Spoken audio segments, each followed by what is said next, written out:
I'm not the kind of woman who leaves dishes in the sink or lets the garbage pile up. I say that because it matters. I count things: eggs in the carton, bills on the counter, minutes between bus stops. Routine makes a fence around the day so nothing ugly wanders in. It worked for me through the breakup and the quiet of those months after, when you measure time by how often you don't look at your phone. I live on the second floor of a brick building that used to be a tailor's shop, across from a park that is more dirt than grass. The hall smells faintly of boiled cabbage. My neighbor's kid drops marbles that roll under my door. Ordinary even when it's inconvenient. That morning the roses were waiting by my mat, wrapped in coarse brown paper, beaded with dew that caught the weak February sun when I opened the door. I thought you should know I was halfway to smiling. He'd sent flowers once, at the very beginning, when everything he said rang like a promise. I wanted to believe this meant something like an apology you could hold.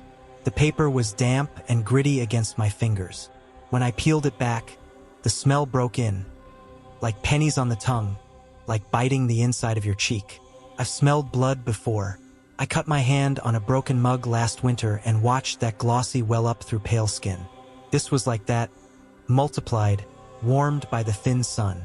The petals were so dark they swallowed their own light. A red that leaned toward black at the edges, like dried wine stains. Wetness clung to them and thickened the veins of each bloom. There was a card, but no handwriting, just a single printed sentence. For what you lost. I checked the street from the landing, chilled air skimming up under my robe. No one waited by the bus stop. No one crossed with a dog tugging at a leash. A gull stood on the rim of the dumpster like a carved thing. The roses shifted in my hands with a sound like paper sighing. That's when I noticed the names. They were carved into the stems, shallow and neat, each letter pressed into the living green. I didn't read them all there in the hall. I set the bouquet on my kitchen table and went looking for a vase like a person pretending it's another day. The vase I chose was too narrow. I knocked over the pepper grinder trying to wedge the bouquet in. The oddest thoughts come when you're trying not to think. I remember worrying about pepper floating in the water, about whether the iron smell would cling to the curtains. Only when I lifted the flowers to trim the ends did I see the first name clearly. Marisol. A small heart cut after it. The letters were too even for a pocket knife. Something thin and sharp had done this. A florist's tool, maybe. The second name was Claire. The third, Terry. Then there were others, only 1 or 2 letters visible between leaves and thorns. Each cut was delicate, almost loving. When I reached under the blooms to turn the bundle, my thumb slid along a thorn and the sting hit, clean as a spark. Blood welled, red as the petals, and for a second the smell doubled so fast I got dizzy. I wrapped my thumb in a paper towel and stood there with my own blood pressing through, watching a single heavy drop swell and fall into the vase water. It unfurled like red smoke, the bloom of it widening. I called him, and the call rang until it cut to the automatic voice that used to sound like hope. I sent a text I shouldn't have sent because in it I asked if it was him, and you can't take that back. I stared at the gray delivered checkmark and told myself I'd move the flowers to the porch. I didn't. I told myself I'd toss them after work. I didn't do that either. I left them on the table where the light cooled as the afternoon passed, where the red deepened into something like bruises. By evening the apartment felt different. The hall radiator ticked like cooling metal. I cooked, and the garlic smelled wrong, like it had been pulled up too early, eyes still closed. My thumb throbbed in its bandage with my heartbeat. Every time I glanced at the roses I had the feeling I'd count 1 more bloom than before. I didn't test it. I put on a movie with laughter in it and let it play on mute so the rooms wouldn't be too quiet. At 9 someone knocked. I didn't jump. I put my hand on the door and felt the hum of the building come through it. The second knock was softer. When I asked who it was, there was no answer, only a breath that fogged around the edges of the peephole. The breath stayed a beat longer than breath should. When it was gone, I waited and then opened the door. On the mat, no boots, no feet turning away down the hall. There was another bouquet, wrapped tighter than the first. The paper was clean, as if someone had worn gloves. Felt heavier when I lifted it. The card slid out easily. For what comes next? Inside, Every stem had a name cut into it. I read them all. Jess, Annette, Rivka, Lynn. Names that didn't fit a single story. Names that made me think of different kinds of laughter, different shoes lined by different doors. And one more, near the bottom where the thorns were longest. Not a name. A date. 2 days from now. I called the police and they told me politely to photograph everything, to keep the packaging, to check whether I'd seen anyone loitering, had I broken up with anyone recently. The call ended with the soft click of a person moving on to the next small disaster. I took photos, holding my phone in one hand and pinching back thorns with the other. When I tried to pull the paper all the way off, the bouquet came apart in my hands. The stems were slick, not from water. The leaves shivered, and I thought of that word, shivered, even as I knew leaves don't do that. The smell was stronger now. It had crept from copper to something animal, the musk of a cut that hadn't clotted. Sleep became a place I circled but couldn't enter. I lay on the couch and watched the light slide over the floor. The movie ended. The radiator stopped its ticking. The building exhaled and settled. At some point it occurred to me that the card had been placed under the twine, not tucked like an afterthought. Whoever had left it had taken time. I went to work the next day because what else was I supposed to do? I sit in a quiet office with a frosted window and type people's last names and their account numbers into boxes. My thumb's bandage left little red crescents on the keys. At lunch, I looked up every name I remembered. 3 of them were missing women, names buried in lists and message boards that had to be scrolled to find. 1 was a local story from 2 years ago, the others from towns hours away. I read the details I could bear.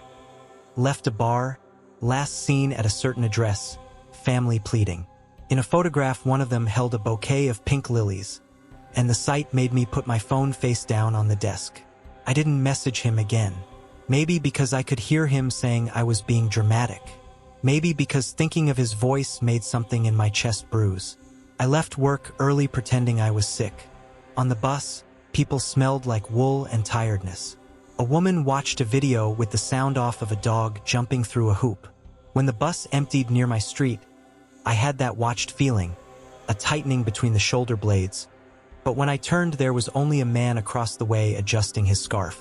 For a second, I believed there wouldn't be a third bouquet. There was, propped so carefully against my door it didn't slide when I nudged it. The paper was creased in diamond shapes. The twine was different, thinner, the kind they tie bakery boxes with. The card had no words at all, just a single pressed petal under tape. A dark fleck at the edge that had not been part of the flower. There were fewer blooms this time, but each bigger. Heads heavy as if the stems couldn't support them. I carried it inside like a newborn, because isn't that what they teach you in all the shows? Handle with care. Don't disturb the scene. I didn't put this bouquet in water. I set it beside the others, where the first roses had begun to sag, their edges wrinkling like old velvet. The names on this new set were cut deeper, gouged until the green flesh gaped. Chloe, Nina, a name I didn't recognize spelled with letters that didn't look English. And at the end, on the last stem, my own name. The curl of the A and the cross on the T were exactly how I wrote them. Maybe you think this is where I run. But where do you run from your own name? I taped my thumb closed and pushed the table against the wall to make space, because the room felt crowded in a way that wasn't about furniture. A tiny rustle came from the bouquet like whispering, all the leaves rubbing against each other's backs. The topmost rose leaned toward me the way plants do to windows. I took scissors from the drawer and cut the twine off. The bouquet opened like a slow mouth. The thorns were long and pale, not like the ones I remember from the bushes at my grandmother's house. These were translucent like fish bones. As I watched, the tip of one budded a dewdrop that wasn't water. It swelled and slid and hit the wood with a soft pat. It left a round black-red print that soaked into the grain. I lifted a stem and held it to the kitchen light. The carved names had seeped, as if the notches were wounds. I said each name in my head as I turned it, and the apartment seemed to tighten, as if it didn't like that. My own name was warm under my fingers. The carved letters glistened. When I traced the cut line, something moved beneath the green, a slow ripple that followed my touch. There are explanations that sit better in daylight. Pranks, meanness with a budget, a collector of newspaper clippings who wanted to watch my face. It would be easier if I could blame him, I'll admit that. Easier than believing in a stranger.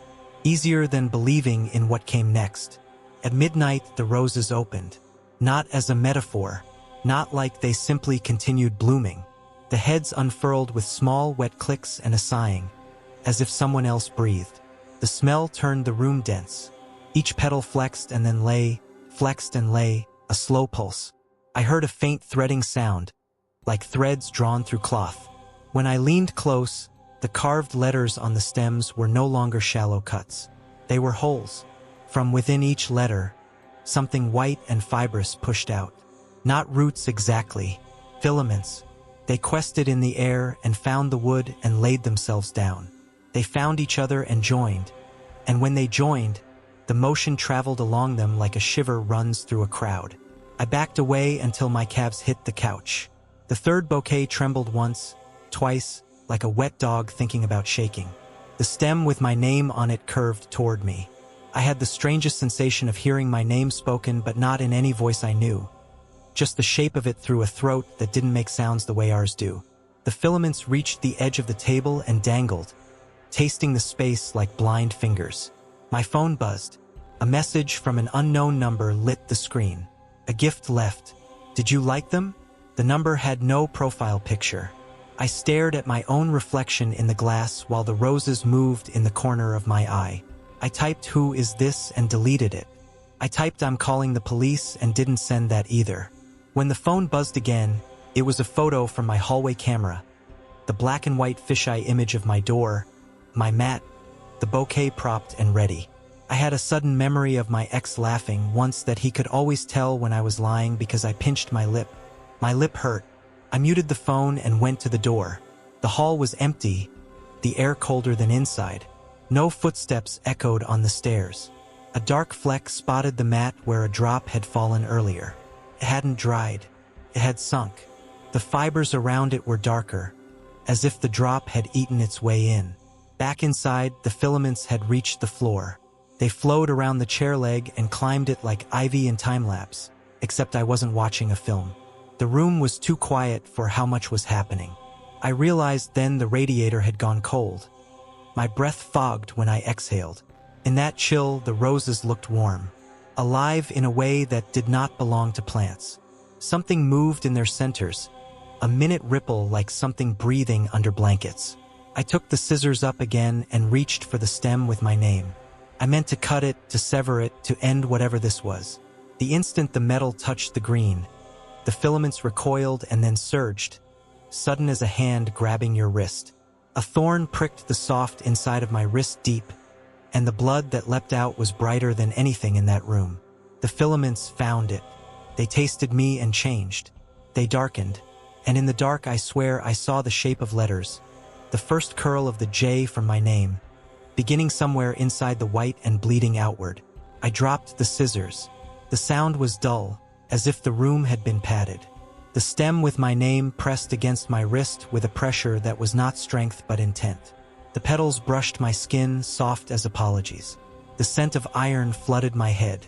For a moment everything narrowed to that smell and the delicate tapping of filament against pulse. I thought of the first card. For what you lost. Loss is a carved place, isn't it? A shape that stays even when you try to grow around it. Maybe this was never meant as comfort. Maybe it was something else wearing the shape of comfort because it knew I would open my door to it. I wrapped my wrist with a dish towel and tied it with my teeth. The fabric soaked through quickly, but the filaments hesitated, baffled by cotton. A lazy ripple went through the bouquets, as if a thought moved from one to the other. The names shone wetly. The last rose on the right turned its shadowed mouth toward me. I could feel my heartbeat in my fingers and in the room, a shared drum. I told myself I would make it to the kitchen, that I'd get the matches, that I'd turn this whole table into a pyre. It was a thought as warm as the imagined fire. I took one step, two. At the third, my foot halted because something light had clung to my ankle. When I looked down, a filament lay across my sock like a strand of hair. It tightened with the slow patience of a plant leaning toward sun. More laid themselves, linking to the first, stitching me gently to the floor. I am careful. I count things. 17 stems in the first bouquet, 19 in the second, 15 in the third, 37 carved names I could read, and at least 6 I could not. One more on a stem very close to my skin. Not carved yet, but moving toward it the way the tide moves toward rocks. I stood and listened to my own breath, my own blood, as the roses wrote themselves closer. If I tell you I am telling this from my kitchen doorway now, know that the doorway is not far. Know that the towel around my wrist has gone cool and stiff. Know that the room is quiet except for the smallest sounds. Threads drawn, a petal settling, the tiny wet sound of a letter being made. The date on the second bouquet is tomorrow. I don't think the person with the camera is the point anymore. I think they were only the hand. It is the hand that makes the cut. It is the cut that shows the name. It is the name that calls. The roses have reached the baseboard. A single filament lies on the strip of wall that is my height. Tastes the paint. Tries another direction, patient as a clock. It will find me. It already has.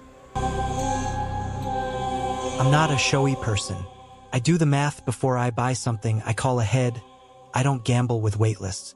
I've been with Maya 3 years, and we made an agreement about grand gestures. She doesn't like them, I don't insist. But then my raise hit, and my sister sent me a photo of her kids making macaroni rings for practice. And something in me wanted to do it right. White tablecloth, candles, a string quartet if they could squeeze around the chairs. I found a place uptown that only opens 2 nights a week. An old carriage house with brick walls and mullioned windows that always looked like they knew a secret. We curate evenings. The concierge told me on the phone, voice low, a smile audible. Intimate. Tailored. I booked the entire dining room with a deposit that made my thumb sweat against the card. It had snowed the day before, then thawed, so the sidewalks were damp and smelled like cold metal. Inside, the restaurant was warmer than I expected, but not with cooking heat. There was the buttery line of candles on each table and the barest whiff of something clean, like the inside of a new book. A single violinist tuned beneath the balcony, his bow hair pale against the black wood, and every time he drew it down, the same 3-note sighed, waiting to become a melody. The hostess had my name before I reached the podium. "Mr. Ansel," she sang, the vowel a fraction too long, like she'd practiced it. The room was empty but fully set. Every table lit, every wineglass shining. The floors were old. They should have creaked, but my steps sounded padded, as if the wood wore a layer of felt. "Your guest will be brought through the garden," the hostess said. "We'll dim the sconces when you give the signal." It was the kind of service that cancels the part of your brain that asks what brought means. I checked the ring 3 times in my pocket. Smooth metal rolling under my thumb, the notch where the stones met cool as the inside of a wrist. I rehearsed my line. Not clever. Not what the internet says. Just something that sounded like me. Maya was 5 minutes late, then 10. My body counted past the minutes to a different number. The beats of the 3 notes the violinist kept repeating, a loop that should have annoyed me but didn't. It was like a lullaby for the nerves. When the garden door opened, winter air breathed across the candles and their flames leaned, tiny bodies reaching. The hostess led her in, hand at Maya's back without touching, like you do with a person you're guiding and don't want to startle. She looked beautiful in a way that made my chest tight. Cheeks pinched by the cold, hair damp at the ends, that old, honest sweater under a coat too thin for January because she always thinks she runs hot. "You did not," she said, but smiled when she looked around, so I breathed again. Her hands were chilly when I kissed them.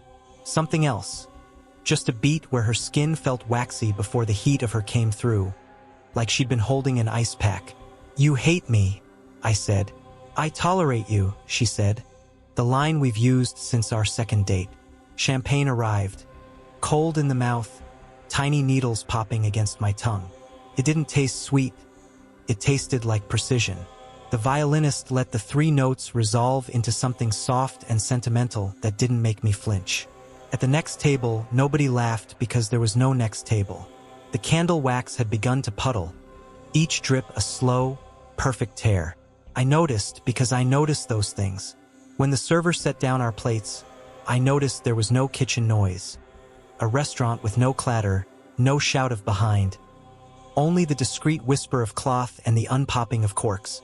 The server's smile was fine enough to thread a needle. Maya ate slowly, like she wasn't hungry but didn't want to hurt anyone's feelings. Her gaze kept catching a beat to the left of mine, like a video buffering, then snapping into focus on my face. "This is insane," she said, and her laugh chased the word but didn't catch it. "What did you do?" "Made a phone call," I said. "Aha." Her knife and fork made the same sound on the plate each time. The exact same note, not a degree higher or lower. If I'd recorded it and laid one clip over another, they would have lined up like bricks. I told myself that meant the cutlery was high quality. I told myself a lot of things. It was comfortable to be the kind of person who tells himself things and is believed. When I reached for the bottle, my hand shook enough that the neck tapped the glass. Tiny ring.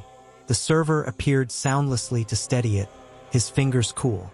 He held the bottle like it had weight in a number you would not guess wrong about. Maya watched his hand and blinked once, the slow kind you do when contacts are dry.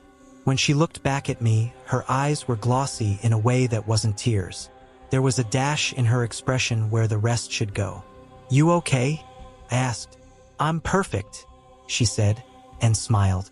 The corners of her mouth didn't fly outward the way they do when she really smiles. They lifted and held, a little too long, like a photo. Her lipstick had bled in those corners. 2 hair-thin lines that weren't lines at all but something catching the light. Clear like a fishing filament. I thought dry skin. I thought thread from a scarf. Then I thought nothing for one slow beat, like my mind had to be nudged back into gear. I squeezed her hand. Skin warm now, pulsed there. She let me hold it, then set her hand gently back down where it had been, precisely the same angle. "You doing your counting thing?" she said without looking up. "Always," I said. When it was time, I didn't signal anyone. I stood, heart in my throat, felt the room listen. The violinist's bow hung a moment in the air and stayed there, all the resonance draining from the strings until silence sat in the rafters, alert as a cat. The candles didn't sputter, though I expected them to. I moved around the table. Knees, breath, words. "Maya," I said, and her name felt large and breakable in my mouth. "This is stupid. Not what I planned, but I smiled and it landed. I don't have better words than that. I want to wake up and do dishes next to you for a very long time. Will you?" The line I rehearsed stuck, simple as it was, caught in the web of the moment. "Will you marry me?" Her eyes were on me but not. Glossy, reflecting the candle flames. Her pupils were very narrow. The smile didn't move, it just stayed. I heard myself say her name again, softer. The word was a key and something inside me waited for a lock to turn. She turned her head toward me, angle by angle, as if she were remembering how. Her mouth widened a fraction more than the skin seemed to want, and those clear hairlines at the corners tugged. Not metaphor, not my nerves. The filaments tightened and held. The dimples didn't crease. Maya has deep sixpenny dimples when she laughs. The space where they weren't felt like a missing wall in a house you thought you knew. "Yes," she whispered, and it was not in the voice she uses when she is making fun of sentiment and meaning it anyway. It had the smoothness of a recording. Then she kept going, in a low stream, almost under the violinist's resumed bow strokes. "Italian. We have a joke. The first trip we took together we ordered in atrocious Italian. Me teaching her badly how to say si, cento volte, yes 100 times. She memorized the line and we said it to each other when we clinked cheap wine in our kitchen. Now she whispered something longer, syllables rolling with a cadence she couldn't have faked. Si, cento volte. And then 3 lines from a church vow I knew only because my nana used to mutter prayers in the kitchen when she thought we were out of earshot. Words I never taught her. Words I never said to her. Her lower lip trembled like it was looking for direction, then steadied as the filaments held. "Where did you learn that?" I asked, small and ridiculous under the polite music. Her eyes did the buffering thing again, then stopped on mine like magnets. She blinked again, slow. "Do you accept?" she asked, in English this time, but the words were edged. The violinist's bow barely touched the strings. The sound floated frictionless, as if the horsehair had been greased. My throat went dry. The ring looked suddenly like a part from a machine, a bright bearing. I placed it on the little tower of cream puff the server had just set down. There hadn't been dessert a second earlier, but here it was, a sable disc, glossy. The ring sat perfectly level, as if the pastry had been cast with a notch to hold it. When Maya reached out, her fingers hovered, then lowered with that same delayed precision. She looked to me not to confirm but to perform, a beat behind the moment. The filaments at the corners of her mouth tugged once, almost imperceptibly, as if taking up slack. I wanted the bathroom not because of what bathrooms are for but because they have mirrors and locks. "I'll be right back," I said, too brightly, and she nodded a half-second after I'd already turned. The server materialized beside me like a reflection stepping out of the glass. "Left of the kitchen," he said, voice pitched low. The kitchen smelled like lavender and high-proof alcohol. No onion, no butter hitting a pan. My shoes made no sound. If you pressed your fingers together hard enough to feel the bones, that's how the air felt. Close, as if someone had put a palm against my chest. The pass was immaculate, heat lamps glowing without warmth. On the cutting board lay a spool of translucent thread, monofilament, fine as a hair, catching the light in the turn. Beside it, a small silver tool like a needle fixed to a handle. The tip looked hungry. The trash can was empty except for a single paper strip cut from a medical suture packet, the words dissolving under the overhead lamps. Non-absorbable.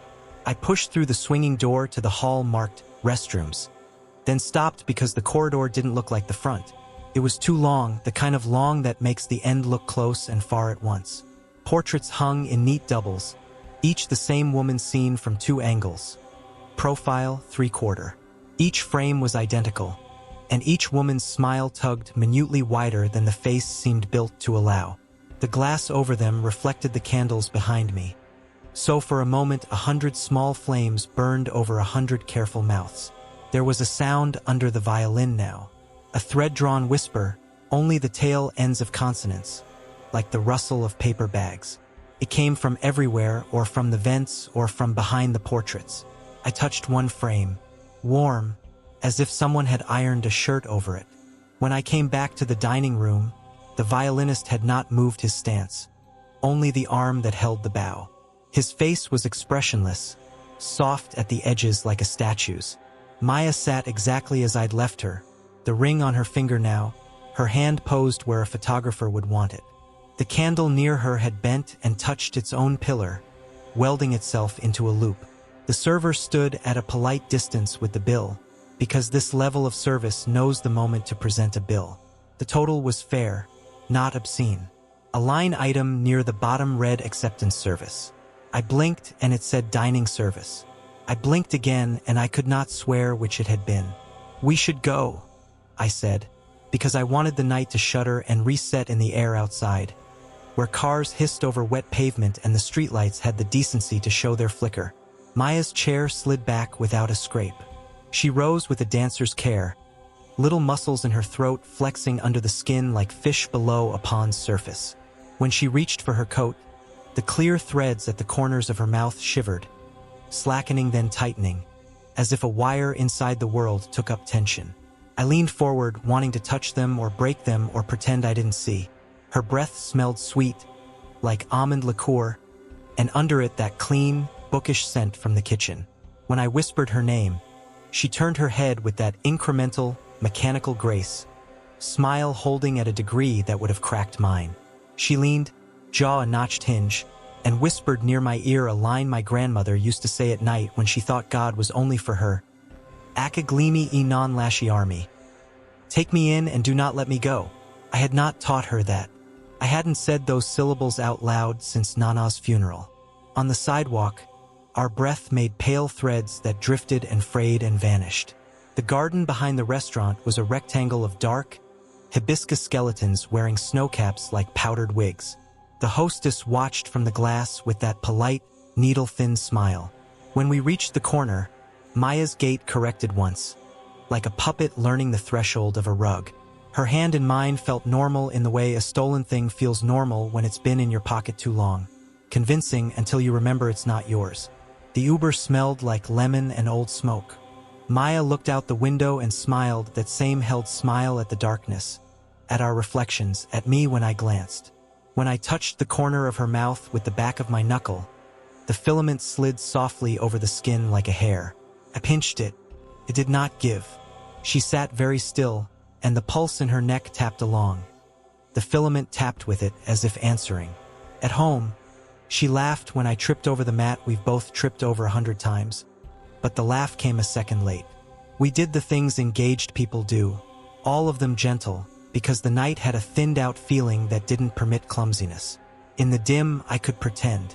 When she slept, she lay on her side facing me, eyes not fully closed. As some people sleep, lashes making El Greco shadows on her cheeks. The filaments at her mouth slackened and tightened with her breath. One ghostly thread slipping between her lips, touching her teeth, retreating. In the morning, the punctures at the corners were the size of a poppy seed. She made coffee and took a photo of the ring with the morning light on it and texted her sister. And when I said, "Last night was a lot," she said, "It was perfect." Without looking up, the words came smooth, burnished. I asked, "Do you remember what you said?" She tilted her head, considering. "Si cento volti," she said, and the other phrase, the old one, the borrowed one, didn't pass her lips.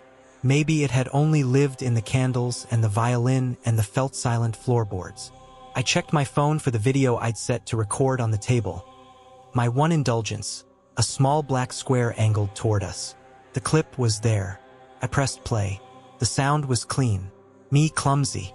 Her brilliant. The violin a thin ribbon under it all. But in the frame where she should have been was the curve of the chair, the shine of the table, the candle's flame, and an empty space where a person would sit. The ring in my hand hovered, then slid onto no finger at all. When her voice said yes on the recording, it was a voice. It was not an echo. The little hairs on my arms tried to retreat into my skin. At lunch, I Googled the restaurant to send the link to my mother, who would cry in the way she likes to cry. The top result was a rental listing, former hospitality space, newly available, dated 3 months ago. The photo showed the same mullioned windows, but where the name should have been was white paint. One of the interior shots had our table in it, set with candles that looked like the ghosts of candles. The day's voicemail was a haze. I deleted a message from an unknown number without listening. When I looked at my bank statement to reconcile my own fear into columns, the charge line said dining service. It did not say anything else. I tried to remember what I had seen and found my memory accommodating, like a witness ready to agree. 2 nights later, in the pharmacy aisle where the light is too blue to be human, I spotted it in the corner of my eye. A spool of monofilament threaded between bottles of floss, belly button to shelf. When I turned my head straight to it, there was only floss. When I turned back, the filament was there, as if I could only see it when not looking. At home, in the bathroom mirror, I found a fine, healing slit at the corner of my own mouth, the size of a paper cut. I touched it and felt the ache shoot up into my cheekbone. In the bedroom, Maya practiced saying our announcement out loud without her eyes glazing. "We're engaged." "Yes, I know, finally." On the second try, her smile softened into the one I knew, the ones with the 6-penny dimples, and I felt relieved enough to go dizzy. Sometimes, in the dark before sleep, I hear a bow draw 3 notes and wait forever to resolve. Sometimes I wake to the sensation of something fine as a hair pulling very gently at the corners of my mouth, as if someone is reminding me of the shape I should make when I'm most happy. Maya rolls, murmurs, and her breath smells faintly of almond liqueur and fresh pages. She sleeps with her lips parted a little. If I look too long, I can almost see the threads move with her breath, like spider silk finding a current. The video sits on my phone. I've stopped playing it. The ring sits on her finger, and when she twists it, it clicks faintly, a sound that sometimes slips forward a beat to answer a question I haven't asked yet. When we talk about venues, her eyes don't buffer. She smiles without seams. Nothing about this is enough to stand up in court. It is enough to keep me awake. I walk by the carriage house sometimes on my way to the train, though it adds 10 minutes. The windows are dark. The sign is painted over. Once, at dusk, I thought I saw a candle lit in the second window from the right, a small, unwavering flame. But when I blinked, it was only the reflection of a street lamp. I put my fingers in my pockets and touched the inside of the ring box, smooth velvet worn down, and wonder what the word accept means when you cut it thin enough to pull with thread. I moved into the apartment in late October, which was a mistake I only recognize now. The listing promised pre-war charm and original details, code for floors that tilt and pipes that complain.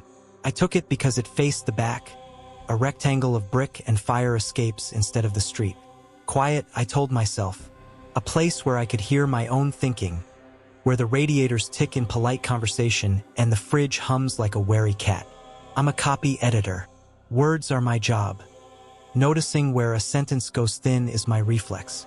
I just left a relationship that had become a habit we wore like a uniform, and I told my friends moving was part of the clean break. New routes to the train, new sunlight on my coffee, new walls. The super was a man named Leon with soft, tireless hands and a voice that could have belonged to a nurse or a bouncer. "Old bones," he said, palming the key and twisting with emotion too confident for the lock to argue. "She settles at night. Don't worry if you hear the risers. Heat is stubborn the first cold snap." He thumped a pipe and the pipe thumped back, like a heartbeat under the metal. The unit smelled faintly of varnish and old paper.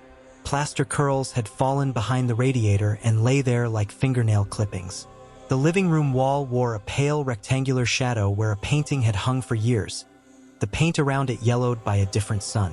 I texted my mother a photo. "Cozy," she wrote back, "because that's a word that covers anything small and sad you want to make better." The first night, I unpacked 2 boxes and then opened one marked books, because their shapes always make a room look decided. I stacked them spine out by genre until it felt like arranging guests at a table. Poetry near the window, history under the lamp. When I tugged the bookcase a few inches to sit flush against the wall, the back leg caught on a ridge and refused to move. I crouched and found a faint seam in the paint, vertical, almost shy of being seen. 2 sheets of drywall kissing without joining. I wedged my fingers in. The seam widened with a sigh. Warm dust breathed out, dry as old receipts. Behind the drywall, there was a gap.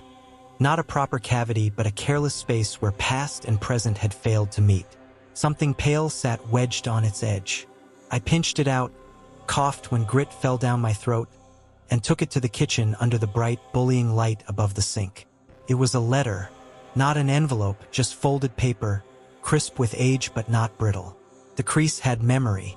When I smoothed it open, the smell rose in the steam from the kettle I'd forgotten I'd put on. Ironed paper, old starch, and a shadow of perfume that made my chest tighten with a recognition I couldn't place. The handwriting was neat enough to have passed school inspections. The pen had a nib, not a ball. The ink minutely pooled at every downstroke. "Elena," it began. "I watched the light move over your kitchen table and felt it on my hands. I never believed I could want so little and have it be everything. Please pardon the first sentence, its arrogance and its truth. Tomorrow the world resumes. Tonight I am still inside your hour." It went on like that, a kind of breathless orderliness, more restrained than gushing. Too careful to be a prank, too intimate to be fiction. Signed at the bottom with a single initial, S. The last line sat apart, written smaller, like a whisper or a verdict. "I'll never let you leave." I read it 3 times. The kettle shrieked. I turned off the gas and the whistle died into a thin, exhausted wheeze. The apartment made a new sound in the quiet, that soft pipe heartbeat, a patient tapping somewhere behind the wall. I thought about landlords the way people think about the ocean, as a force that will do what it wants. I told myself it was a mistake of history, a tenant in the 70s hiding love notes in a wall because the world out there was rough on love. I wanted it to be that. I made tea, which was terrible, metallic from the old kettle, and texted my friend Mira a photo. "Found this in the wall. Add ghost to list of amenities." She wrote back 3 knife emojis and "keep it," like it was a seashell. I should have returned the bookcase to its misaligned piece and gone to bed. Instead, I worked the seam wider, hands dusty, plaster grating my nails. A second letter sat behind the first, then a third, sliding forward like coins pushed by a magic trick from the bartender's fingers, each addressed to a different woman. Dear Anna, sweet Ruth, Marta, may I call you that here, where only you and I can hear? The shape of the writing changed each time, sometimes tighter, like the hand was writing on a moving train, sometimes lush and flourished, like the wrist had been given too much room. The last line never changed. I'll never let you leave. It took 2 hours to read the 10 I found before dust made my eyes gritty and my lungs feel as if I'd been kissing someone ill. I stacked them square on the kitchen table, as if that would put order back into the room. Sleep comes easy to me when I finish things. It's the in-between that keeps me up. That night, I climbed into bed with my phone face down, and the door cracked so the hall light made a blade on the floor. The pipes clicked and sighed. Somewhere a neighbor laughed in the pitch of someone trying not to be heard. The letters' voices blended in my head until they were a chorus whispering from the rim of sleep. I'll never let you leave. If it sounds melodramatic now, it didn't then. It felt like a line that had been waiting for me to hear it. In the morning, the apartment had the chill of a room that kept secrets. Moisture beaded on the inside of the windows. The radiator ticked once, twice, and went quiet, as if deciding. I padded to the kitchen for coffee and stopped because there, on the table, lay a letter I hadn't seen when I'd stacked the others. The paper was whiter. Less dust clung to it. The ink shone a little where it caught the light. The handwriting was mine, not just similar. Mine, the slight lean to the left on the long tails, the way my R's never commit. It began with my name. Jenna, it said. You were beautiful washing your plate last night with your hair twisted up and your attention on the faucet. I have never loved anyone with a neatness I could believe in until you. Please forgive me for needing to say the feelings measurements. I recognize the way I edit myself even while speaking, apologizing for cadence, defending precision. I did not remember writing it. The last line was small and upright and clean, letter spaced like a sigh. I'll never let you leave.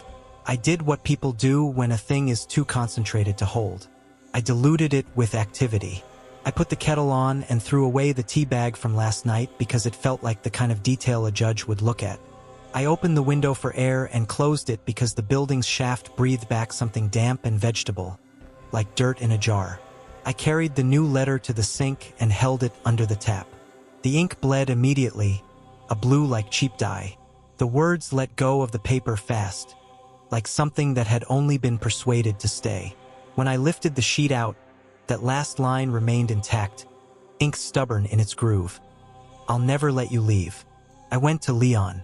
Old walls, he said when I showed him the first stack. He held one up and smelled it not with nostalgia but with assessment. Ain't kidding about the never leaving, huh? He said it like a joke and then did not smile. His eyes flicked to the corner of my mouth, which is where people look when they're trying to decide if you're okay. You found where? I showed him the seam. He put a palm against it like a doctor listening through the chest.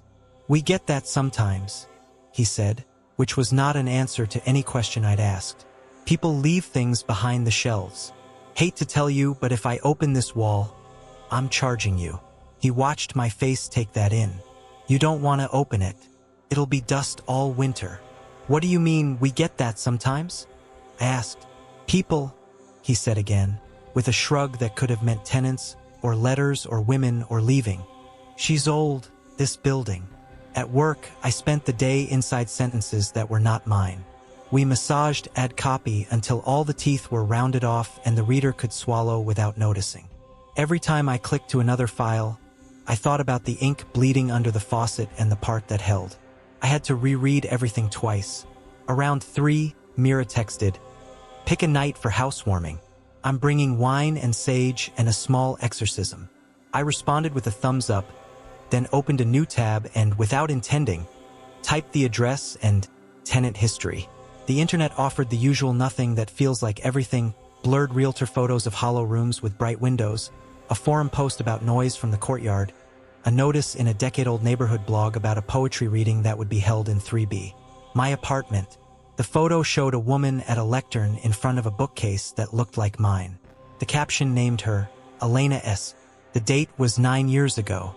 The blogger wrote about the evening. An intimacy that could feel too much if you didn't allow it, they'd said.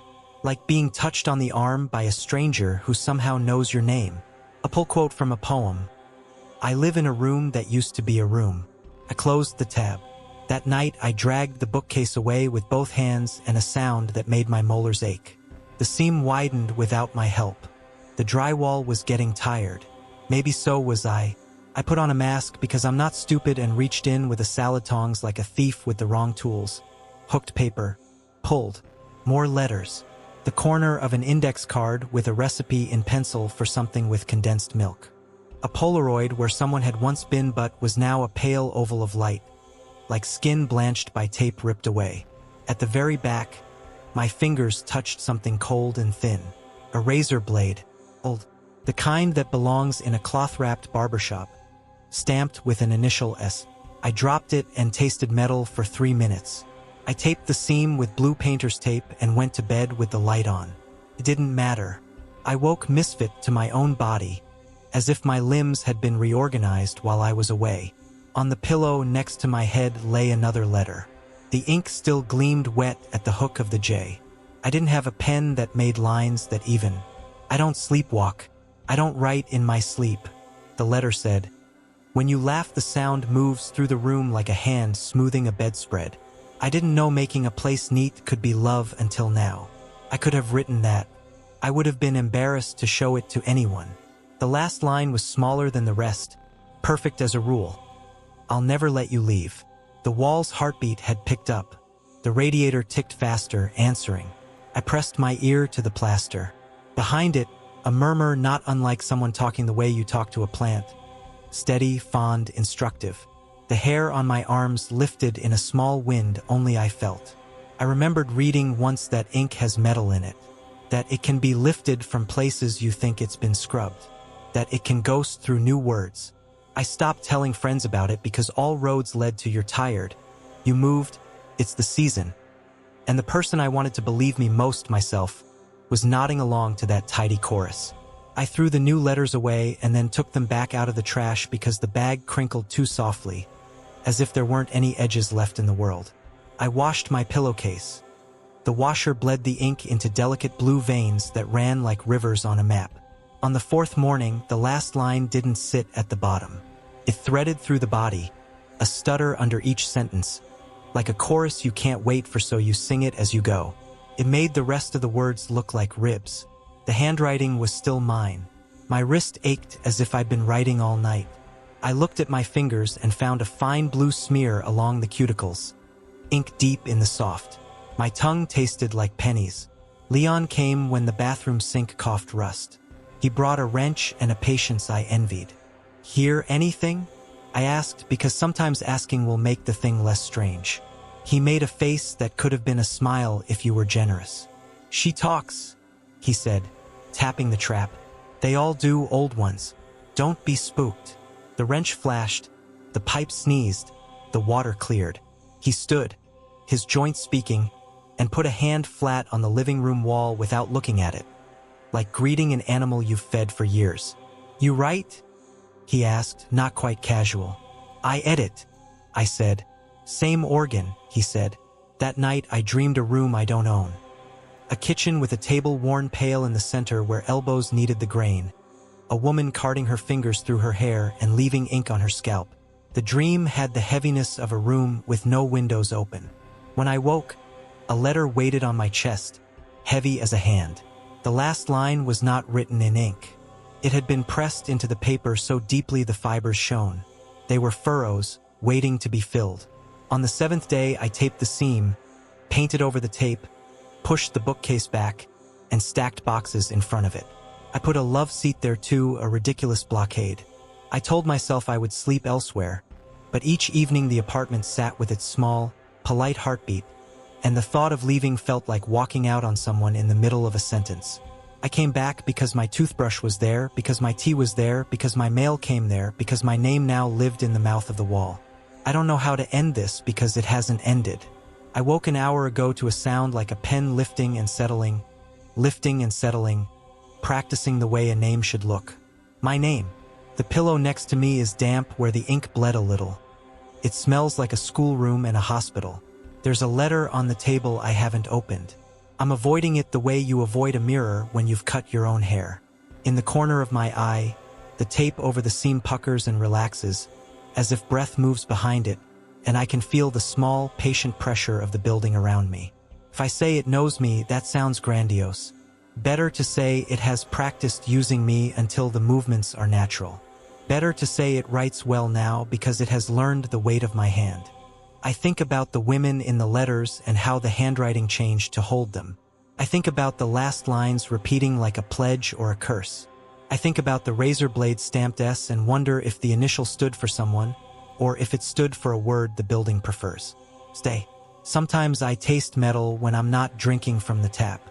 Sometimes my fingers are blue when I wake. Sometimes I catch myself writing notes to myself in a neatness I don't have when I'm fully here, and the notes say nothing at all except that they're notes, as if the act is the point. My name fits in the lines better each night. I could leave. I could break the lease, pack a bag, hand the key back to Leon and watch his face arrange itself into regret. I could stand on the sidewalk with my suitcase and feel the wind off the avenue sow itself through my coat. I think about that. Then I put water on for tea and find a clean mug and wipe a smear of ink from the counter with the heel of my hand. The smear plunges into the grooves in my palm and stays there like a lifeline. I hold the newest letter by the corner and consider not reading it. I consider reading it aloud, as if that would empty it out into the air where it could lose shape. I set it down. The wall makes a small, approving sound. Or not approving, patient. If you come over, you'll say the place is cozy. We'll laugh. We'll open a window and it won't change the air. You'll ask to see the letters, and I'll say I threw them away. Maybe that will even be true for a day, or an hour, or the time it takes for a kettle to sigh itself empty. But the last line is here the way heat is here even when the radiator's cool. It's part of the room now. I think it might be part of my handwriting, which is to say part of me. I'll never let you leave. The walls are writing, neat as prayer. I'll never let you leave. I'm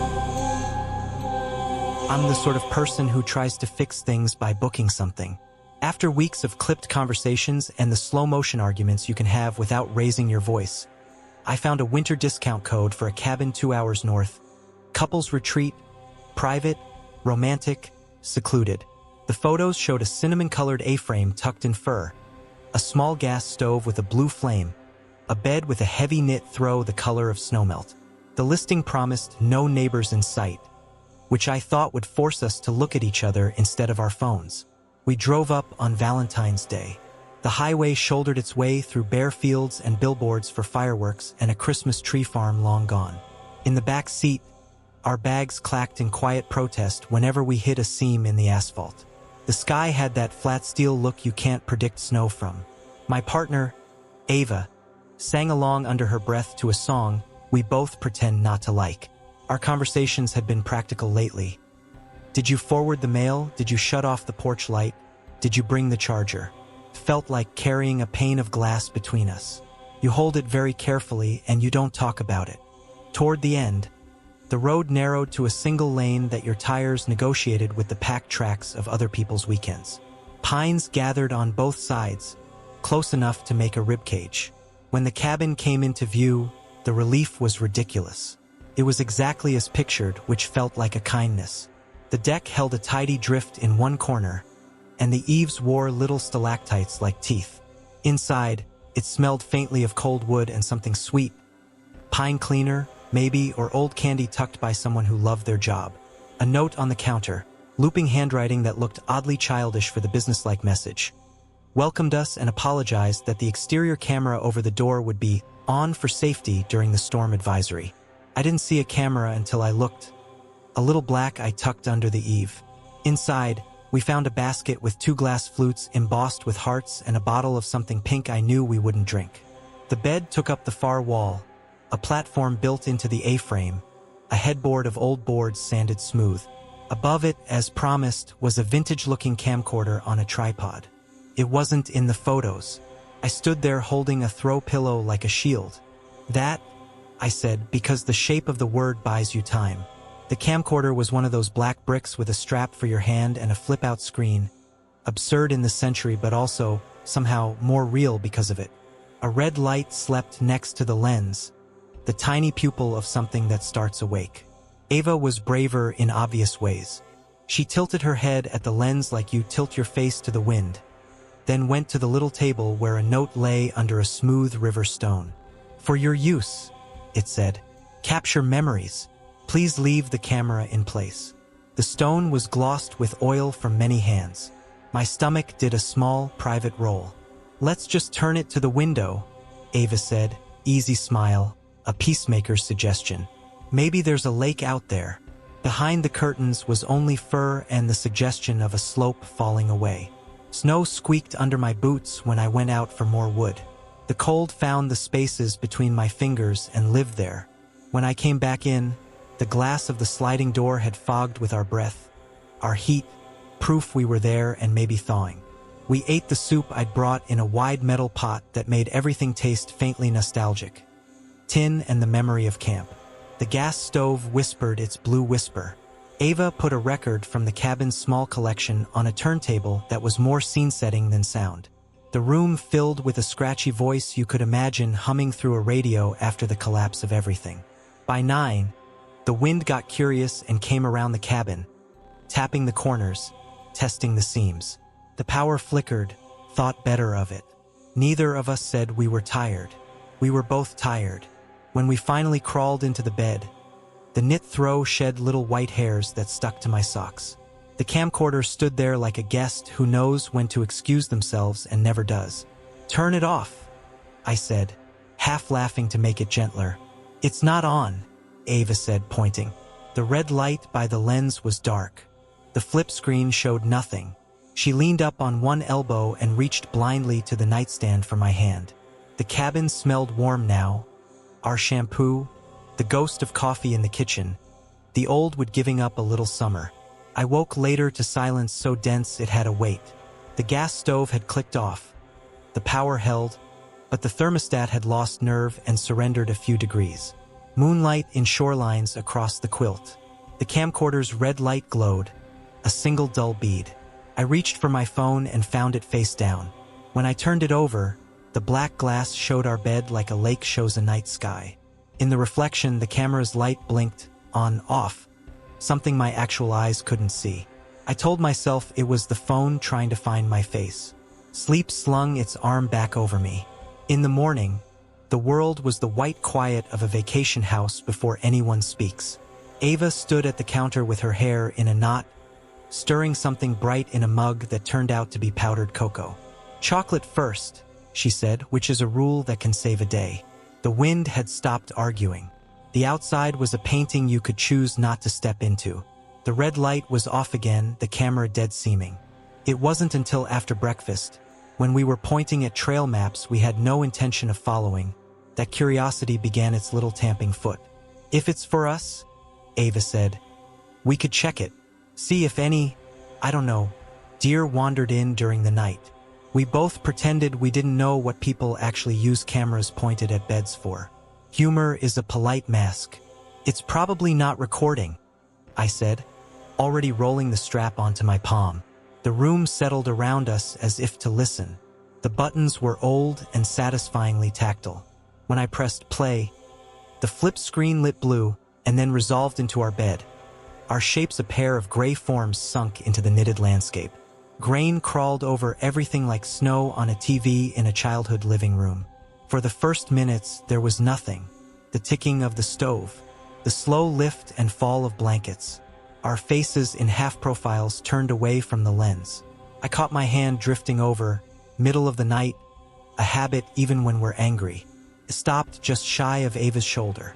My throat clenched in a way that had nothing to do with fear. Then the screen went dark for a beat, the way the world does when a big truck passes your house and you decide it's an earthquake for an instant. And when the image returned, there was a figure standing between us. The camera wasn't high enough to catch a face. Just the torso and hands held a little away from the body. Palms turned toward our sleeping heads as if warming them. The figure wore a dark coat. Wool, heavy, the sort you don't buy unless you intend to be outside for the rest of your life. You know how handsome things can look in black at night until you see them in daylight? This coat had that dignity. I paused the video with a dumb stab. The room we were in remained itself. Wood, blankets, our 2 mugs with brown rings inside. No one stood there. I felt the old cabin air press cold fingers into the sweat at the base of my skull. "Give it," Ava said, not unkindly, and set the video in motion again. The figure didn't move immediately. There was a patience in its stillness that made me want to whisper. When it did lean, it lowered itself with the carefulness of an archivist handling something that will crumble if breathed on. The coat brushed Ava's shoulder. The sound was a winter sound, dry and private. A rope bracelet I'd given her last summer, white with a tiny knot of red, lay on the nightstand. One gloved finger hovered over it as if making a note. Then the voice, not loud, not theatrical, the flat softness of someone talking to themselves while sorting. "You two make a lovely collection," it said, and the words were so near the mic that the consonants fuzzed warm with breath. The accent, if it was an accent, was old-fashioned more than foreign. Consonants tidy, vowels kept on short leashes.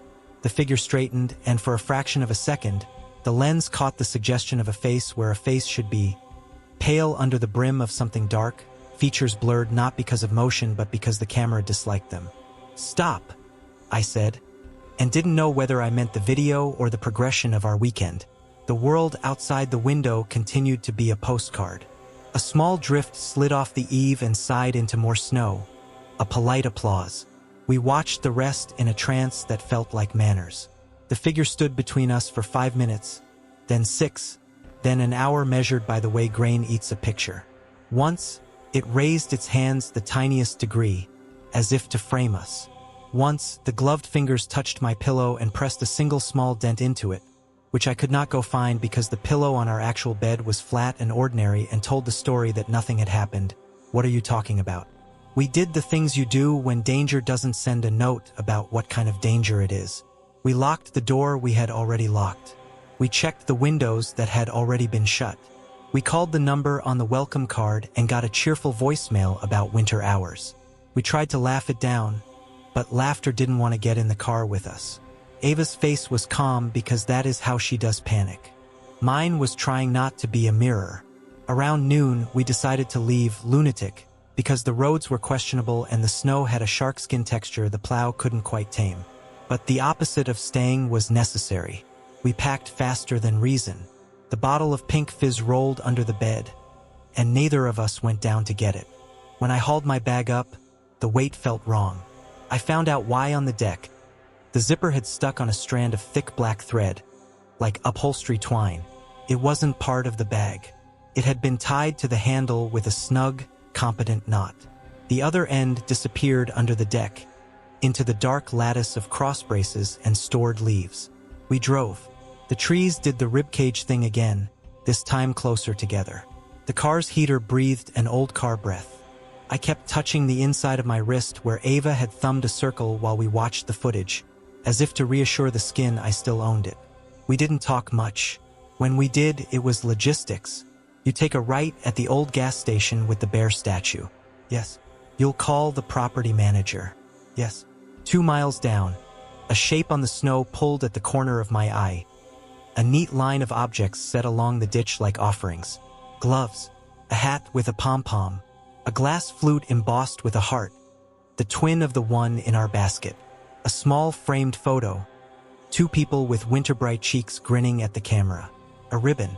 The car shouldered the curve and I felt each item watching us pass without turning. We made it back to phone service. The property manager answered on the second ring, a voice pale with surprise that anyone exists off their list. She was sorry, so sorry. There should be no interior cameras. A previous owner left one and it should have been removed. We have a very strict policy, she said, and the words sounded like a hand smoothing a bedspread. When I described the video, she said, "That sounds like something left behind by another guest?" Which is not a sentence. We got home to our house that hadn't been dusted and the sound of our neighbor's dog that always sounds like a door hinge. We slept badly and behaved reasonably. We told ourselves we had been seen by someone who has keys and a coat, which is awful but comprehensible. Then small things evacuated their places. Ava's rope bracelet was not on her wrist in the morning. We found it looped around the base of a lamp, knotted to itself with the same snug competence as the thread on my bag. One of our spoons, an old one wide as a thumb, inherited from my grandmother, wasn't in the drawer. It sat propped on our headboard like a museum label. In the hallway, we both stepped over something without looking, the way you do when you know a shape is a spider. Later, when I made myself look, it was a square of black fabric with a cleanly cut hole, the kind you'd make to pull a lens through. The footage is on a tape we didn't take. It lives in a camera we left because we didn't want it in the car with us. But last night, when I rolled over, the cold dipped under my shoulder as if a shade had just sat up. I opened my eyes to our ceiling and heard it again. That measured voice, polite as a docent, so close I felt the consonants tap my ear. "You two make a lovely collection," it said, like an appraisal you can't argue with, because the person speaking has already taken inventory. In the morning, on the dresser by the door, our things lay in a line like proof. Bracelet, spoon, a hard-embossed flute I know we did not pack. And between them, a length of black thread with a little knot, arranged into a heart that was not a heart, only a shape you can call one if you want. I don't know if this is a story about a person with keys or something colder that catalogs affection the way museums catalog artifacts, with a minimum of heat and a maximum of care. I only know that I wake now to that winter quiet and feel another body in the room that isn't mine and isn't Ava's and will not take the hint to leave. When I close my eyes, I see ourselves on that grainy screen, arranged just so, and the hands hovering, not touching, making the space around us correct. I keep finding bits of black thread tied to things that belong to us. We've started whispering in our own house without meaning to, as if the volume itself is a way to keep ownership. Ava twists her bare wrist and looks for the ghost of the knot. I do the same. Somewhere there is a list and our names are on it in tidy handwriting. Somewhere there is a shelf and the space for us has been measured. The note on the counter at the cabin said, "Please leave the camera in place." We did. I don't think it mattered. I tell people I'm practical. I don't fall for the gloss of holidays or the weight of a date on a calendar. On Valentine's Day, I usually buy my own flowers at the grocery store with the bruised peaches and the stack of cheap cards that say the same thing in different fonts. I like small, earned tendernesses, remembering the second stir of the pasta, unspooling the cord from the vacuum so it doesn't kink. That's what love looks like to me, not velvet. So when Leo showed up at my apartment door with a velvet heart-shaped box, I laughed, because that's the kind of woman I have decided to be. The box was the red of theater curtains. It had a little welted lip like a mouth and a dent in the corner where it had been pressed too hard by something. The nap lay in two directions, one bright and one bruised. He looked proud. He doesn't usually do proud. Leo likes to present as the type who just finds things. "I thought you didn't believe in this," I said, even as my fingers went to the edge, hungry. The velvet caught on my skin. A tiny, dry friction like moving backward through fur. "I don't," he said, grinning. "But you do. Sometimes." "I don't," I said again, which we both knew was only sometimes true. Inside, nestled in satin that had yellowed a little the way teeth do if you drink too much tea, lay a locket. Oval, gold, old enough to have earned its scratches. The kind you either inherit or steal. It was warm when I touched it, a body warmth that had no business being there. Not room temperature warm, palm warm, pulse warm. "Where did you get this?" I asked, because the question sounded like caution and I wanted to set that tone, even as something in me, stupid as a magpie, leaned toward Gleam. "A little place by the river," he said. "The lady wrapped it in paper from a Bible." That last part he added with a mischievous lift of an eyebrow, like a stage magician confessing he really had cut the woman in half. He likes to see if I'll flinch. I didn't, but my thumb kept moving, rub, rub, because heat like that makes you check if it's from you. There was no clasp on the outside, just a tiny seam so fine it might have been the suggestion of one. I held it over the kitchen light, tilting until a hairline caught and glinted. When I turned a butter knife blade under it and twisted, the lid gave with a soft sound like a suction cup releasing, and I felt it in my teeth. Pulsed, very faint, a little swell against my finger, like something inside was practicing how to be a heartbeat. I laughed again, too bright now, the way you laugh when you almost drop a glass, and told myself the heat must be expanding whatever glue was left, a tiny pressure pushing against the hinge. I am a person who narrates the world into sense, even when the scaffolding is guesswork. The photo inside wasn't ours. Leo and I have maybe 3 photos together, all of them sloppy with the noise of other people around us. This photo was deliberate. A woman in her 30s, center frame, hair tucked behind one ear in that way that looks absent-minded but is careful. She stood near a storefront window. You could see the reflection of a bus going by, a blur of yellow like a fish. She wasn't smiling so much as arranging her mouth not to look surprised someone had asked for a picture. At the bottom corner, if I angled the locket to catch the light, there was me. Behind her, in the glass, my face, my scarf, the coat I was wearing now. I didn't move for a beat. The fizzing noise in my ears was my own blood, embarrassing in how loud it can be. Is this a joke? I asked too evenly. What? Leo said, genuinely puzzled or too good at it. The photo, I said and showed him. He squinted. That's not you. In the reflection. He shifted so the lamp's light curved differently across the gold. That could be anyone, he said softer. And then, as if to offer a place for my brain to go that wasn't a cliff. Probably the way the glass bends. It makes the face look familiar. I put the locket down in the box. It made a tiny click that made me think of teeth again. You tell me you got this from a woman by the river, I said. Like we're in a story, and my reflection is in this stranger's photo. Did you see this before you bought it? I saw something, he admitted, which could have meant anything. And my mind behaved like water poured into a mold. It took the easiest shape. It's cool. Like history. I went online because that is where we keep fear now, and it only took a few scrolls, a few wrong keyword incantations to find her. The woman from the locket. Her name was Eliza Caro. She had been missing for 6 weeks. Last seen on a Wednesday leaving a copy shop on 3rd Avenue where she'd been making flyers for a community garden. The photo on the news site was the same one. Her in front of that store window, bus moving through her like a thought. The date stamp in the corner read December 29th.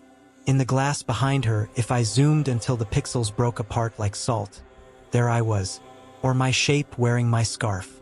The post had hundreds of comments that people leave when they want to help and do not know how. Leo put his hand over mine on the mouse, a small steady weight. It's not you, he said. It's a shape. Where did you get it? I said again, and when I looked at his face for the answer I trusted more than his mouth. His expression had arranged itself into careful. He does not do careful often. I told you, he said, by the river. That night, when I set the box on my dresser, it sounded heavier than it was. I put the locket on my nightstand because some part of me thinks if you face the thing that you fear, it won't go sneaking. The room smelled a little metallic, though I'd done a sink full of dishes and the iron tang of the old pipes can cling. I fell asleep with the locket's heat near my cheek, making its own small climate. Dreams like a stack of photographs. The woman Eliza, standing at a crosswalk, the white line of salt against a curb, the smell of toner, an office with a machine that had been used too much. In the dream I was always behind her, exactly one shoulder width away, seeing her through glass, through rain, through the reflection of my own face. Her hair darkened by wet, her mouth saying something I couldn't hear. At 3 in the morning, a time the body respects in a way it doesn't respect the others. I woke to the locket's warmth pressing into my palm. I hadn't held it. The chain was looped around my wrist, the oval of it bedded in the soft under my thumb where you check pulse. Pulsed back. Once, twice, 3 beats like testing the speaker. When I breathed out, the locket breathed in, the faint swell against the seam meeting me. I don't sleepwalk. I don't perform drama in my sleep. I slid the chain off and set the locket back on the nightstand with the slow ceremony of a person moving a hot pan.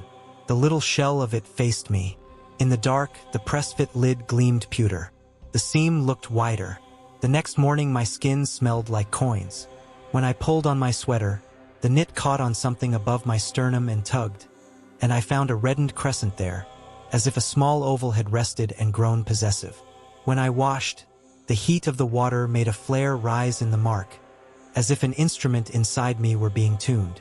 I work intake at a clinic by the park, the kind of place where paperwork has to be coaxed into behaving. I like it.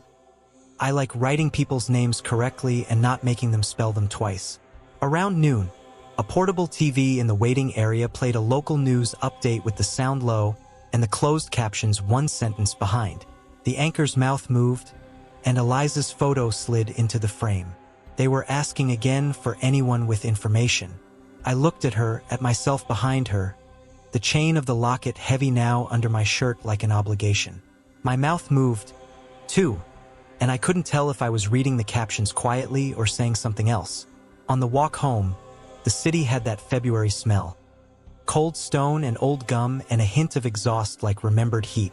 I passed the copy shop from the article because I could not. It was 3 blocks out of my way. It looked like any copy shop.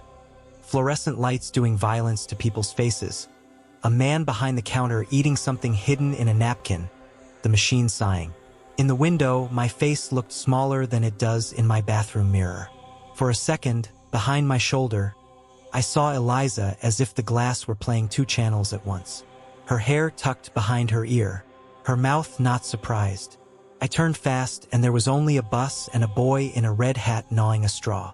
At home, Leo had done the thing where he cooks in a way that makes the kitchen look statistically improved, which is to say the mess had been moved into the sink and the good smells outweighed the look of it.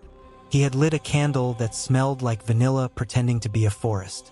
The box sat open on the table. The locket lay on a folded napkin, a little damp as if it had been in someone's mouth.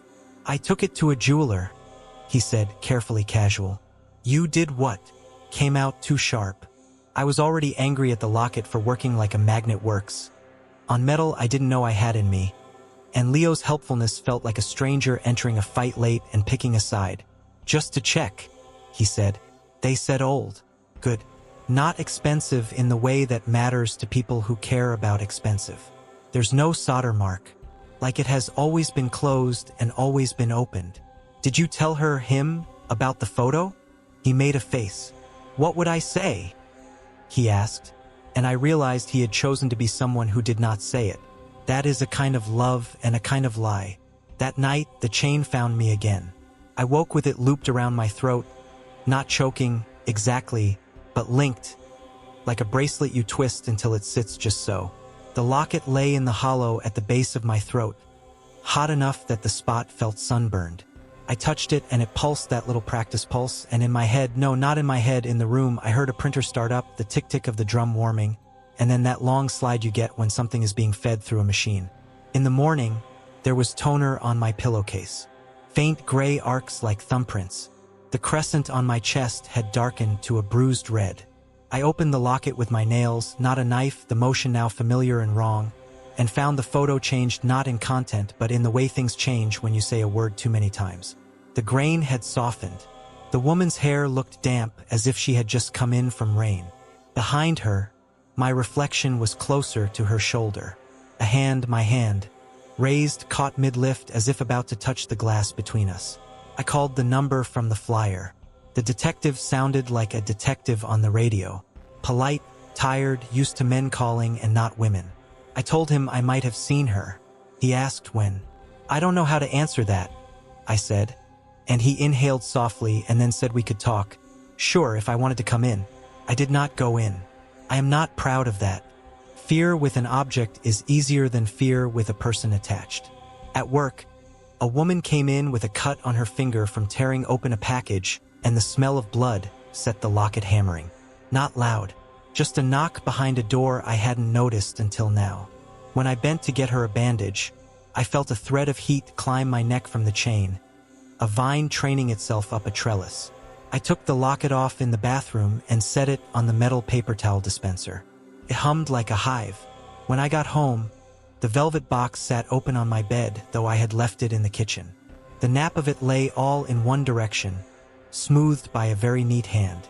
Inside, on the satin, someone had left a strip of glossy paper, a photo printed in haste. Leo sleeping, mouth softened into a boy's, the locket in his hand. Behind him, in the mirror of my closet door, a woman with hair tucked behind one ear. Me just over her shoulder. The depth was wrong. The mirror looked like a pond. "Where did you get this?" I asked the room, which is a stupid thing to do, but I did it. The radiator answered with a cough. The downstairs neighbor's blender started and stopped. An apologetic roar. Leo came in late with his jacket smelling like the bar he'd retreated to. He saw the photo and did the face again, the careful one he reserves for hard news or stray cats. "I didn't take that," he said. Then, after a heartbeat, the other truth. "I could have." We slept dishonest sleep, full of the kind of dreams that tire you more than waking. 3. The locket lifted itself. I felt it, the chain rising like a fishing line. I opened my eyes to the ceiling and saw the oval cast a small golden oval on the plaster in the streetlight. The lid opened without my hand. The hinge made that tiny suction pop. The watching shape, my outline, leaned in the glass inside. The other woman stood very near. I couldn't see her face now. It had gone white like overexposed film. But when I listened, I heard her breath and mine align. The locket pulsed against the wound on my chest until the ache changed shape, until it felt less like pain and more like vocabulary. Something entering my mouth and finding the right words. The velvet box on the dresser glowed a little in the streetlight's melt. The room smelled like toner and old coins and the faint baked scent of electric heat. I think the locket is not a keepsake but a key. I think it opens in both directions. I think either she is behind glass and I am in front, or I am behind and she is front, and the hinge is tired of pretending there is a difference. I wear it now because when I tried to put it away, it burned a crescent into my palm that took the afternoon to fade, and because when I left it in the box overnight, the box moved. In the morning it sat on the sill, velvet nap all one way, lid open like a mouth about to take a word. The news site replaced Eliza's photo with a new one today. A grainier still from a camera in a subway. She stands in profile, trying to look straight. The headline says the tip line is open 24 hours. It is always open, of course it is, that is the point. In the reflection of the subway window, I see a scarf like mine. Maybe it is mine. Maybe the world is a window and once you show up in one, it knows you. Leo asked if I wanted him to take the locket back. I said yes because that's what sane sounds like. He left with the velvet box under his arm like a child carrying a pet it doesn't want to admit is heavy. He texted an hour later, "The shop is closed." I wrote, "Try tomorrow." He sent a photo of the storefront, paper over the glass, a hand-lettered sign that said for lease, call this number. I zoomed in and found the ghosted outline of letters where a name had been peeled. Hearts and history. It is almost funny if you are trying very hard. Tonight the locket is very warm. It has weight now, not much, but more than it should. When I open it, the photo smells like wet paper and the inside of a copy shop.